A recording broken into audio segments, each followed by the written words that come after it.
A baby that you don't pick up will actually die, even if you feed them and you change them and look after them, because they get overwhelmed by their feelings and they get overstressed. And so the baby needs the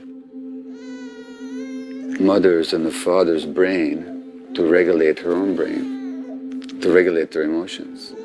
It's not just that you're overwhelmed, it's also there's nobody there to hold you. There's a huge school of thought in North America that teaches mothers to help their babies sleep by ignoring their crying.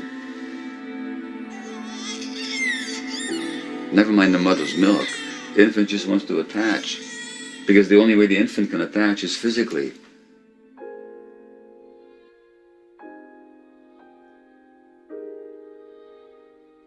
When he's not being held, he's not being attached to. When that's done night after night after night, that's traumatic. And we're still telling mothers to do that.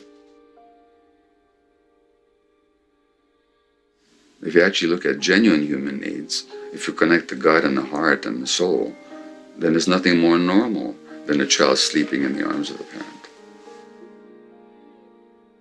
For trauma to happen, you don't need Second World War, and you don't need racism, and you don't need genocide, and you don't need the privations of war.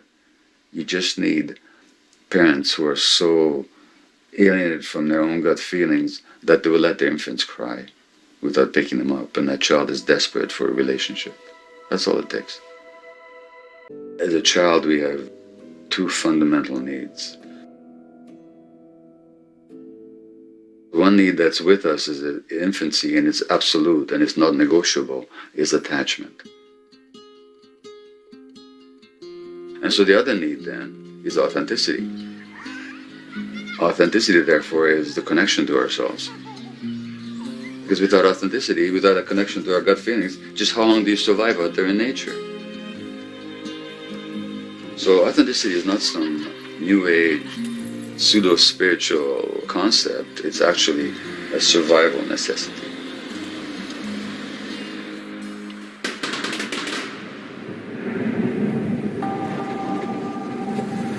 What happens if in order to survive or to adjust to your environment, you have to suppress your gut feelings?